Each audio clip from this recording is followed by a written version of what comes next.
Quero compartilhar uma palavra com os irmãos, está aqui no livro de Romanos. Foi mencionado um versículo deste texto que eu vou ler. Aqui, Romanos capítulo número 5.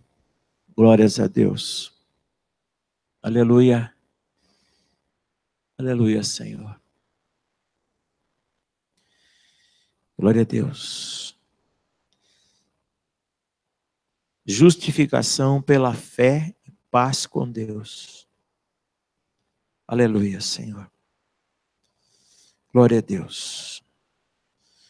Por conta desta falta de paz e dessa certeza de que Deus está conosco, de que Deus nos reconciliou com Deus, se faz muitas promoções parece que agitar, parece que para aumentar, né? Parece que para valorizar, mas não há nada que nós possamos fazer do que já está feito. Entendeu? Então não há nada. A única coisa que a gente pode ter a certeza é que já está feito. E nós precisamos, vamos dizer, ser usuários disto de uma forma digna. Por conta dessas coisas, a pessoa fala, mas precisa de mais isso, precisa mais aquilo. Não precisa, porque já está feito. Jesus já nos justificou. Amém? Glória a Deus. O inimigo costuma colocar assim pensamentos que nós sempre estamos em falta com Deus. Tem que ter muito cuidado com isso, irmãos. Nós temos que vigiar para não cometermos pecados, mas também vigiar com a acusação do inimigo. Porque quando ele está acusando, a gente ouve assim uma forma, vamos dizer, infundadas as acusações, a gente acha que ainda falta mais alguma coisa. Irmão, em nome de Jesus, nós já estamos justificados por Deus. Quando você cometer alguma falha, alguma coisa que ninguém está livre disso, você recorre ao arrependimento, ao perdão, e imediatamente você está reconciliado com o Senhor, viu? Amém? Então não deixe que o inimigo venha colocar coisas, penitências, né? Como algumas religiões impõem às pessoas, né? Penitências por conta disto, porque ninguém pode mais fazer penitências. Se nós fizermos, nós estamos afrontando a Deus. O sangue do Senhor Jesus Cristo é suficiente para nos limpar de todo pecado. Amém? Então, tome bastante cuidado com isso. Às vezes eu ouço a pessoa falar, eu preciso fazer isso, isso, isso. Você não precisa, porque já está feito.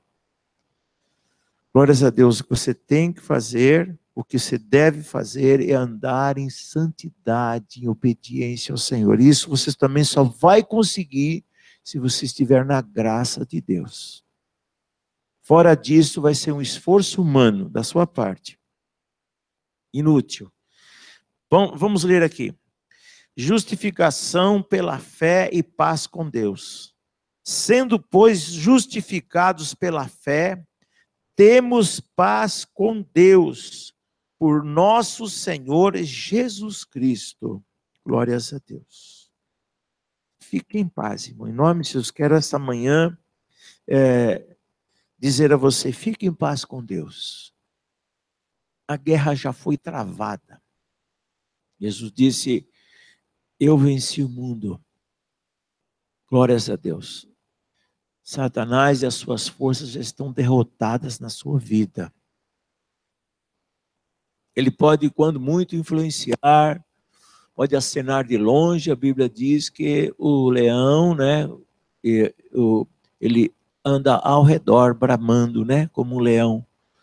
Mas ao longe, porque você já é uma pessoa que está reconciliada com Deus.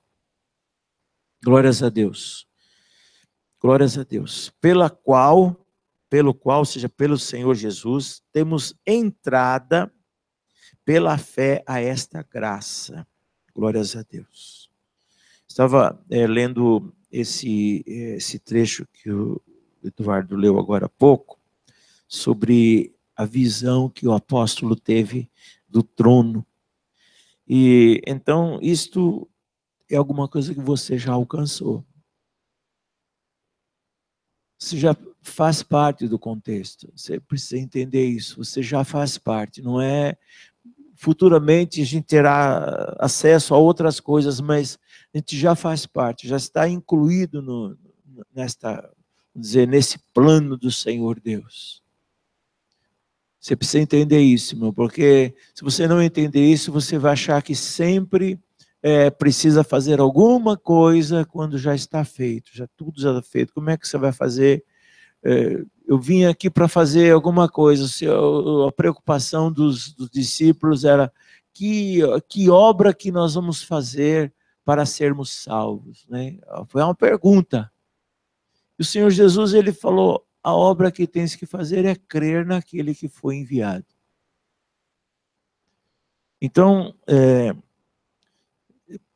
a gente vai fazer muitas coisas e as obras serão aceitas, serão, vamos dizer, obras que o Senhor se agrada de fazer, mas não serão obras para a salvação, né? Porque lá o livro de Efésios nos vai dizer que nós somos salvos pela fé e não pelas obras. Mas então quer dizer que não preciso fazer obras? Não, mas aí a fé sem obras é morta. Então como é que fica isso, pastor? Então nós fazemos as obras porque cremos no Senhor. Nós fazemos as obras porque nós amamos o Senhor e o Senhor nos movimenta a fazer, porque senão nós simplesmente não teríamos nenhuma ação diante desse mundo. Então, se vamos evangelizar, é porque o Senhor nos move a fazer. Isso não é para nos salvar, não é para nos tornar melhores, porque nós já fomos reconciliados. Então não há como tornar melhor uma coisa que já está feita. Vocês estão entendendo, irmãos? Se vamos fazer alguma coisa, não vamos fazer para melhorar a salvação. Já nos foi concedido. Nós temos que fazer a manutenção de que maneira? Pela obediência. E a obediência vem o quê? Vem pela graça de Deus. A graça que está dentro de você alcançou, que eu alcancei. Só é possível obedecer porque nós temos graça. Então, que é o que diz isso aqui. Pelo que também temos entrada pela fé a esta graça, na qual estamos firmes. Quer dizer, é presente isso aqui. Não é que estaremos firmes, nem estivemos firmes. Estamos, é presente. Pela qual estamos firmes, graças a Deus. Estamos aqui porque estamos firmes, estamos colocados pelo Senhor. Então, diz aqui, e nos gloriamos na esperança da glória de Deus. Quer dizer, desejamos atingir, né, aquela glória. A glória significa a completa presença de Deus. Nós temos essa esperança que foi colocada dentro de cada um de nós. E por isso que estamos sendo movidos. Deus parece que nos alimenta sempre com essa esperança. Estamos passando às vezes por tribulações, por dificuldades, mas sempre Ele fala: eu tenho a glória que espera você, a glória que espera você, a minha glória está com você. Aguarde, tenha forças. Deus sempre vai colocando essa esperança dentro de nós. De alguma maneira, Ele faz isto. E não somente isto, mas também, né, nós ficamos imaginando sempre coisas boas para nós, né? Mas de vez em quando nós somos surpreendidos por tribulações. Mas olha só o que diz aqui a palavra. Mas também nos gloriamos nas tribulações. Glória a Deus. Aleluia, Jesus. Por que eu estou passando por isto? Por que eu estou passando essa dificuldade? Então você deve olhar bem e escutar bem uma voz dizendo dentro de você. Você deve ouvir essa voz falando dentro de você. Eu estou com você nessa tribulação, estou com você nessa dificuldade. Nós já vencemos essa tribulação, glórias a Deus, essa perseguição. Nós aqui, na nossa nação, você não temos uma perseguição assim, assim, vamos dizer que vinda de autoridades, mas temos uma perseguição meia escondida pelas influências deste mundo. Às vezes a liberdade acaba sendo uma armadilha para o povo de Deus. A liberdade, ela é boa, mas se não pudermos discernir, ela nos engole com as suas coisas do mundo, e quando vai ver daqui a pouco nós estamos distanciados da graça do Senhor nosso Deus, e às vezes o pior de tudo é quando nos convencemos, e aí está o perigo da liberdade, o perigo da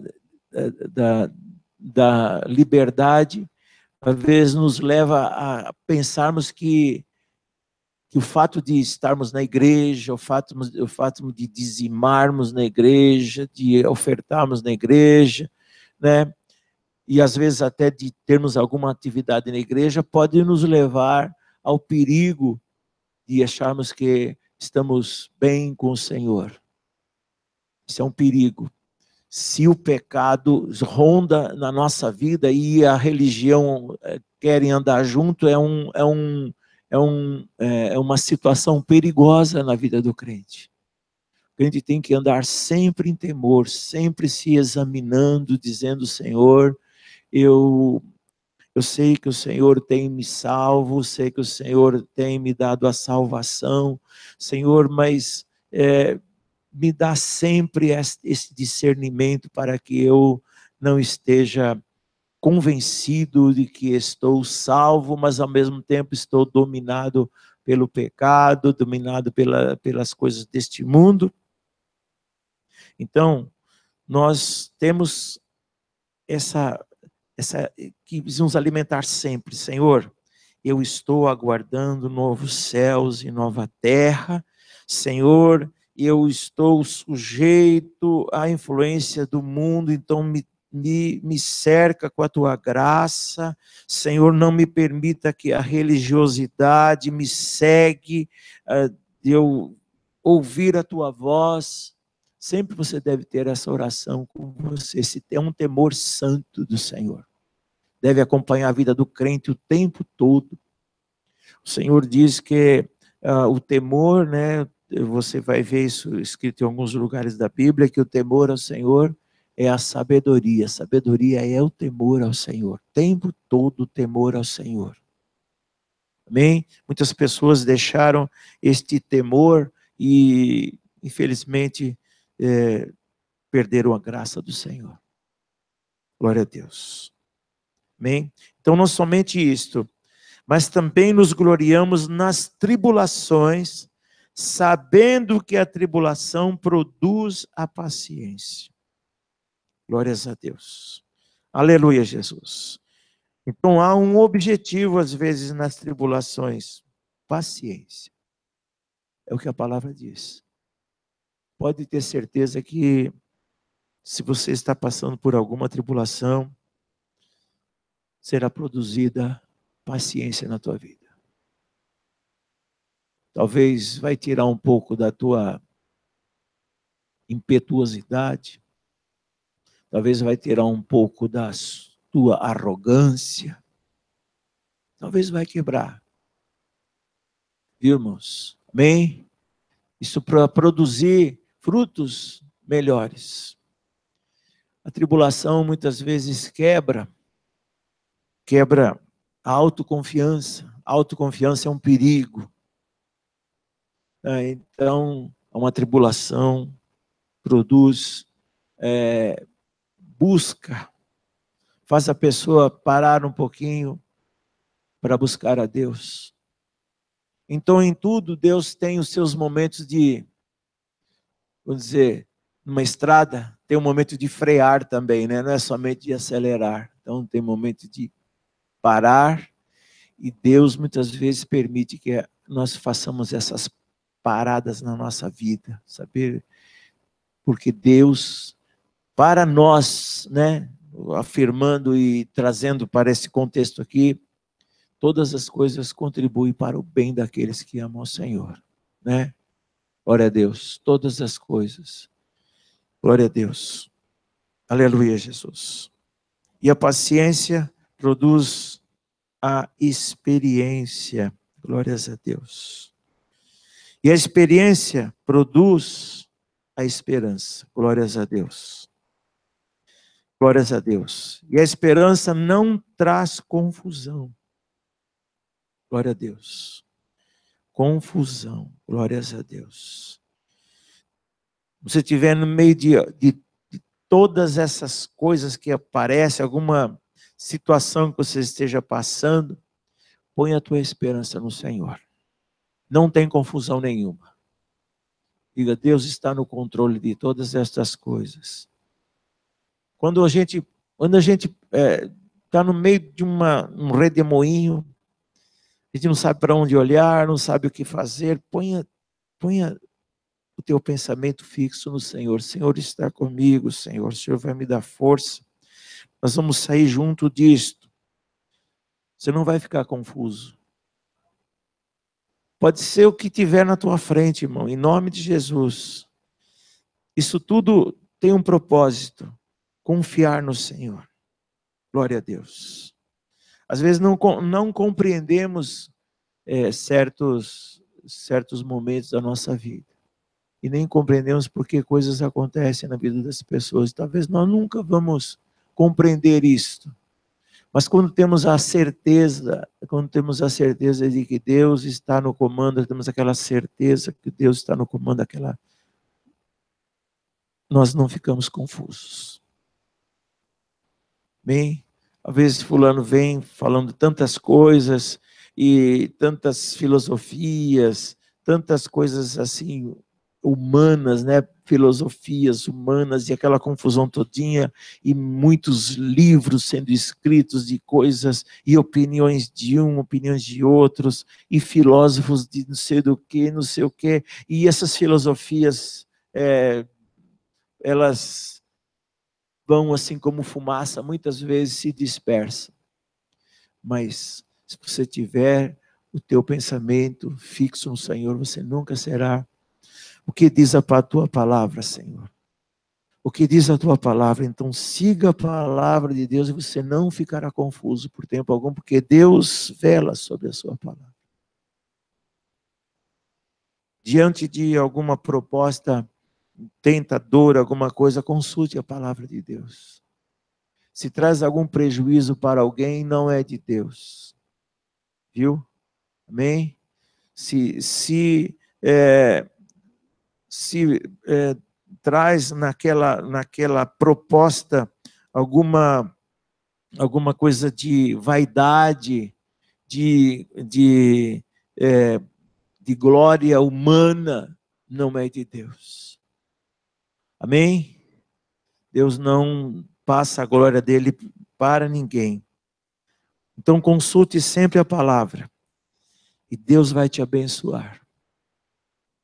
Deus vai te abençoar. Porque Ele garante na sua palavra, promessa de Deus. Então, né, vamos continuar lendo aqui. Porquanto o amor de Deus está derramado em nossos corações. O amor de Deus está derramado em nossos corações pelo Espírito Santo que nos foi dado. Tem duas coisas maravilhosas que tem nesse versículo. É o derramar do amor de Deus. O derramado já foi no sentido de que já aconteceu, o amor de Deus, glórias a Deus, já aconteceu sobre a tua vida, glórias a Deus.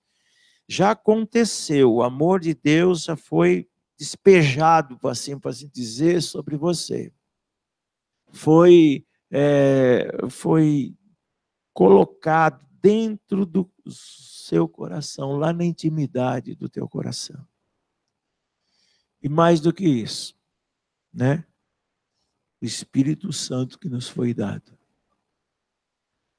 Deixa eu falar bem para os irmãos. Às vezes não conseguimos avaliar o que significa isso. Mas nós estamos mais perto de conhecer o que significa isso do que outras pessoas do mundo. Outras pessoas do mundo olham para isso e não têm a revelação do que significa isso. Não tem a mínimo chance de perceber o que significa isso. Mas esta manhã eu quero dizer para os irmãos, em nome de Jesus, o amor de Deus foi derramado em nossos corações. Derramado.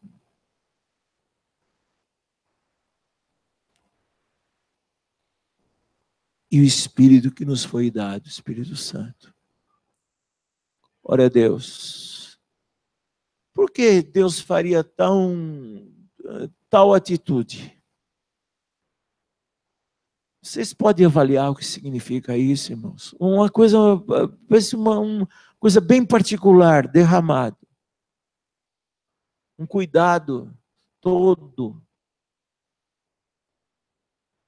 É algo realmente para a gente considerar na nossa vida espiritual.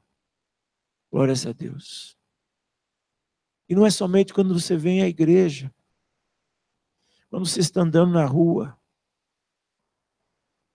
Lembra disso. O amor de Deus está derramado no meu coração.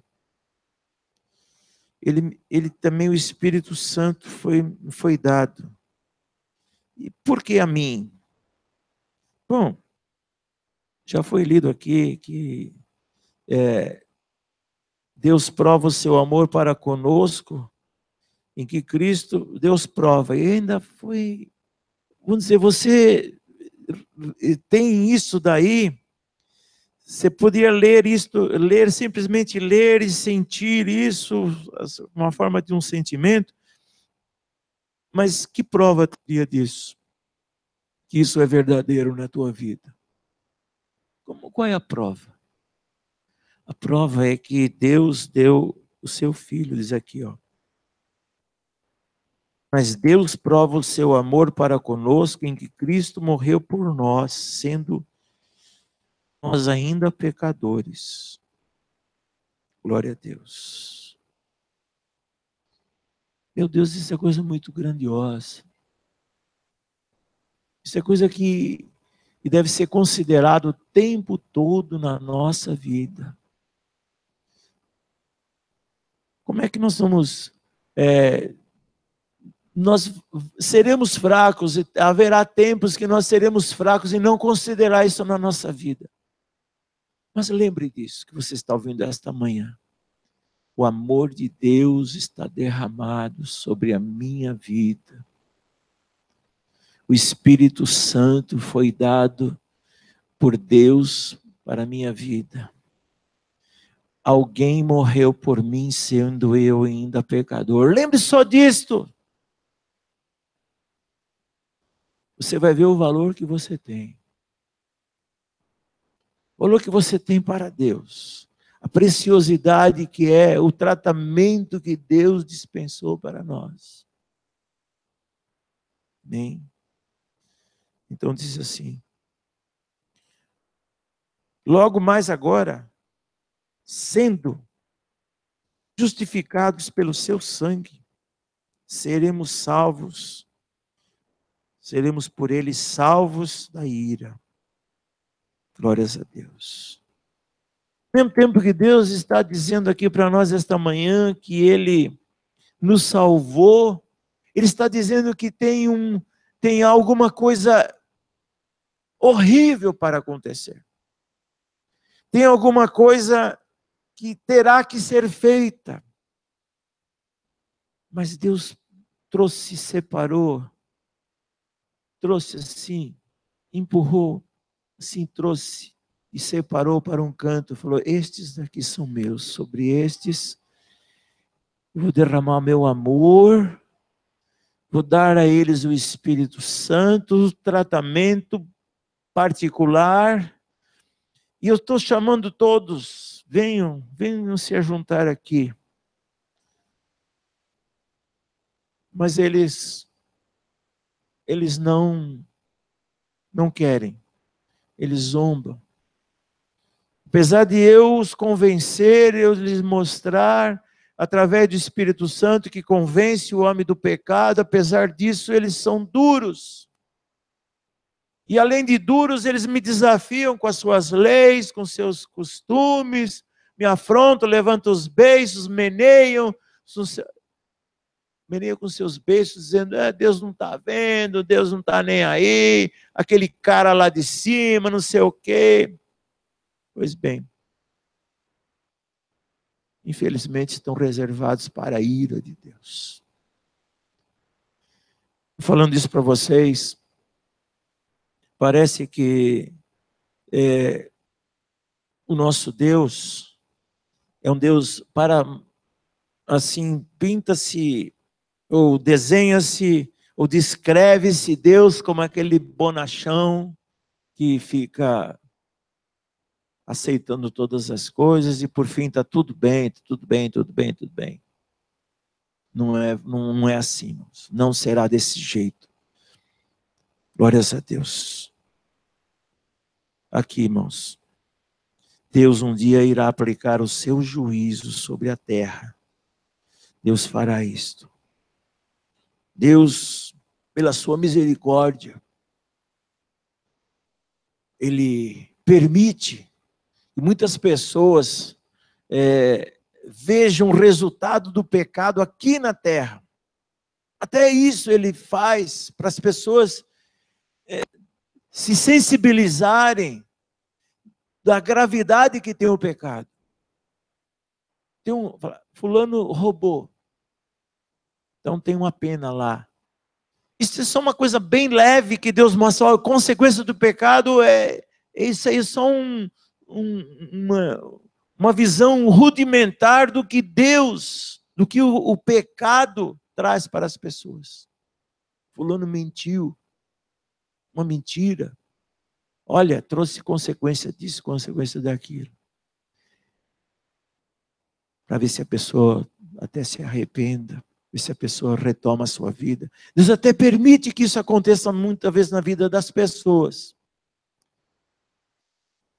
Mas deixa eu dizer uma coisa para os irmãos.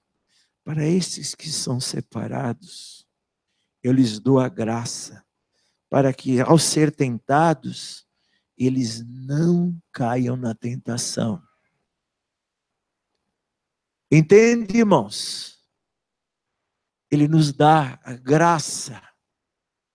Você tem que valorizar isto na sua vida. Aleluia, Jesus. Você é uma população, você é uma nação de Deus.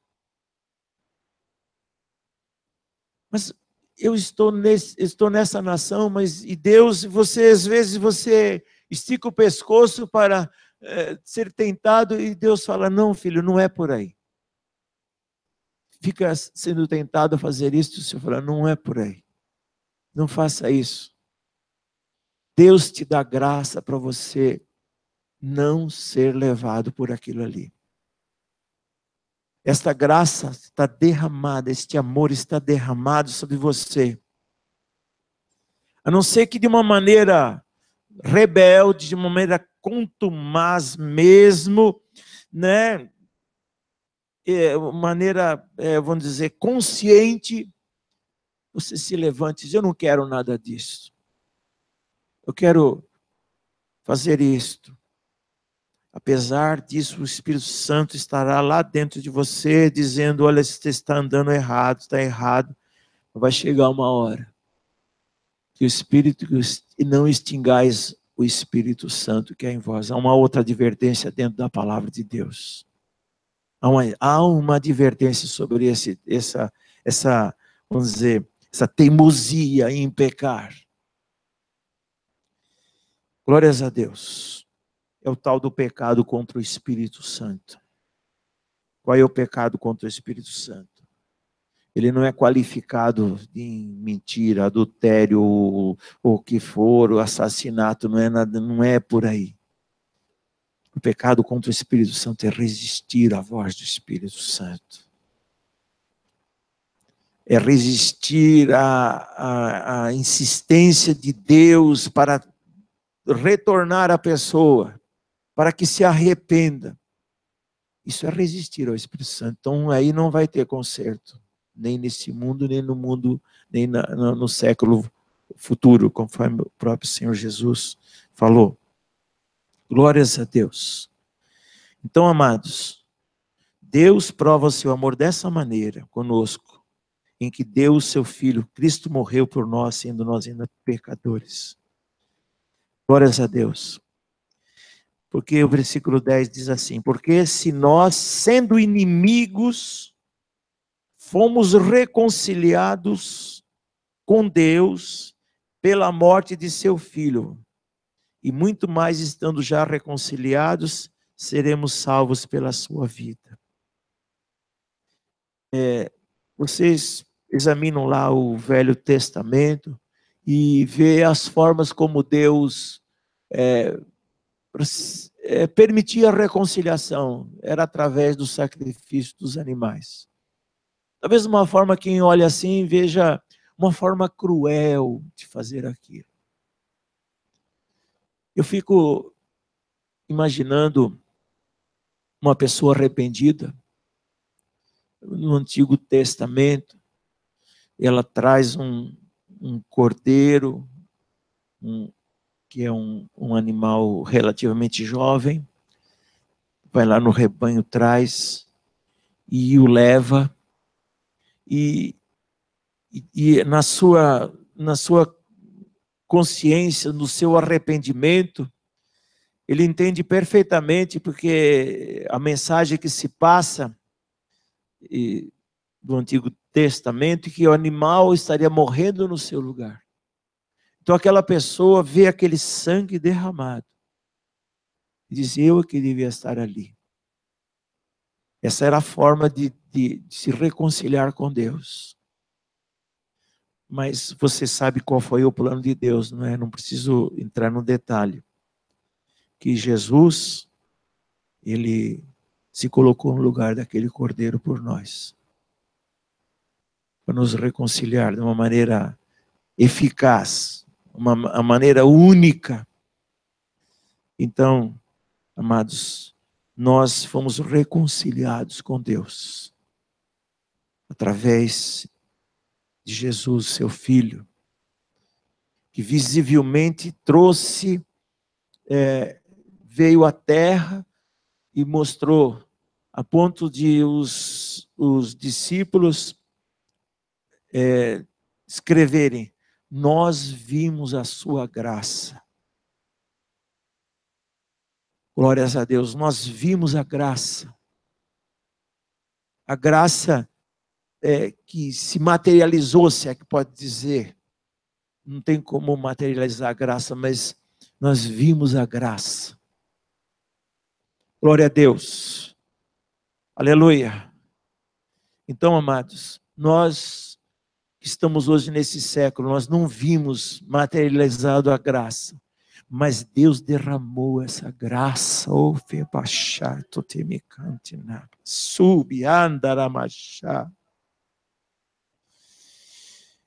Ele derramou essa graça sobre nós. Aleluia. A ponto de essa graça ser multiplicada em nós. A ponto de nós vivermos nesse mundo e nós levarmos a graça de Deus para as pessoas. Aleluia, Jesus. Aleluia. Estão entendendo, irmãos? o poder da multiplicação. Glória a Deus. Aleluia. 11. E não somente isto, mas também nos gloriamos em Deus por nosso Senhor Jesus Cristo, pelo qual agora alcançamos a reconciliação. Ora-se a Deus. Jesus é o caminho. Ele mesmo disse: ninguém vem ao Pai senão por mim. Glórias a Deus. Aleluia. Pai querido, nós te agradecemos por podermos compreender, Senhor, oh Deus, e receber essa graça, esse amor de Deus que o Senhor derramou sobre os nossos corações. Senhor, e este acesso que temos à tua graça, Pai. Em nome de Jesus. Para a tua glória. Aleluia, Jesus.